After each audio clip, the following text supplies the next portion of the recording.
the Pancasila. Panca means five, Sila means principle. The Pancasila, the five guiding principles of our national life.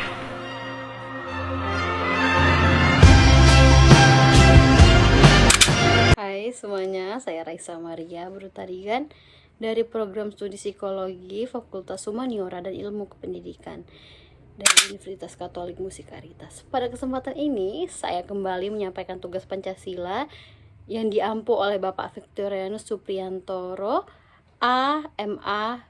PD Spesi MM.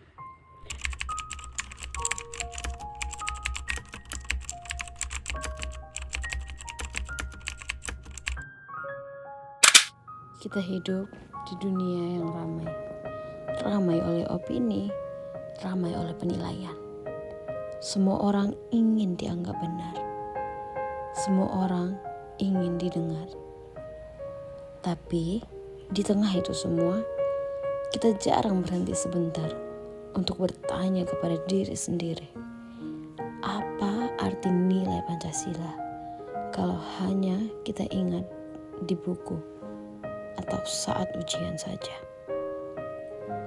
Seringkali kita merasa sudah memiliki nilai itu. Padahal nilai bukan sekedar soal tahu. Nilai soal memilih.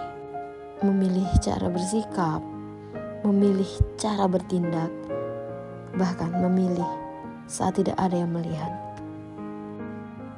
Dalam kehidupan sehari-hari, nilai justru jarang diuji lewat peristiwa besar. Ia justru muncul dalam situasi sederhana yang sering kita anggap biasa. Misalnya, saat kita berbeda pendapat dengan teman, atau saat membaca komentar di sosial media yang tidak setuju dengan kita. Di situ, kita punya pilihan, ikut menyudutkan, atau memilih menyampaikan pendapat dengan cara yang lebih manusiawi. Disitulah nilai sebenarnya bekerja. Kita sering mengatakan bahwa kita menjunjung kemanusiaan. Namun, kemanusiaan bukan hanya soal empati dalam kata-kata. Ia terlihat dari hal kecil, seperti cara kita merespon orang lain. Contohnya, saat teman kita melakukan kesalahan, apakah kita langsung mempermalukannya di depan banyak orang, atau menegur dengan cara yang lebih menghargai? Di ruang digital pun sama. Di balik setiap layar, ada manusia dengan latar belakang dan cerita hidupnya sendiri. Bersikap manusiawi bukan berarti selalu setuju.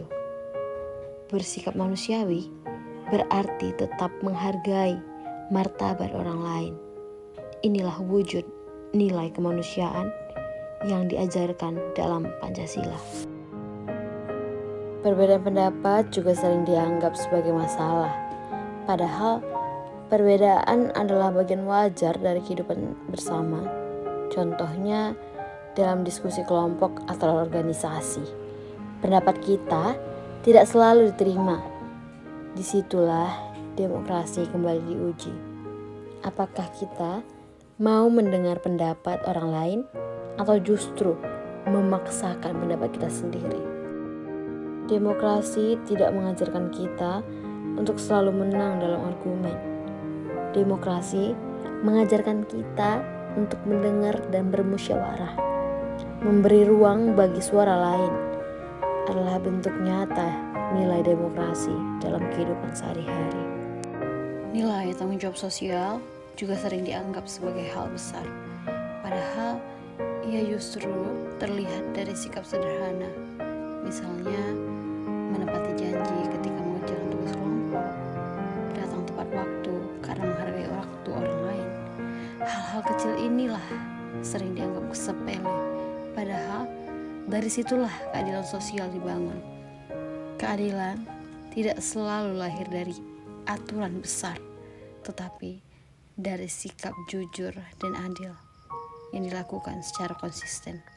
Inilah bentuk keadilan sosial yang diajarkan oleh Pancasila. Sebagai mahasiswa, kita sering berada di posisi tahu mana yang benar, namun memilih yang benar tidak selalu menjadi pilihan yang mudah. Disinilah Pancasila seharusnya tidak berhenti sebagai teori. Nilai kemanusiaan, demokrasi, keadilan sosial perlu hadir kembali dalam keputusan-keputusan kecil yang kita ambil setiap hari. Pada akhirnya, pertanyaannya bukan lagi apakah kita memahami Pancasila, karena memahami tidak selalu menjalankan. Sekarang pertanyaannya adalah, apakah kita sudah menjalankan Pancasila dengan sebenar-benarnya? Dunia yang lebih baik tidak menunggu manusia yang sempurna. Ia menunggu manusia yang mau sadar, mau belajar, dan mau bertindak. Dan mungkin dari hal-hal kecil itulah perubahan yang nyata benar-benar dimulai. Baik, sekian penjelasan yang bisa saya sampaikan. Kurang lebihnya saya mohon maaf. Terima kasih atas waktu dan kesempatan yang diberikan.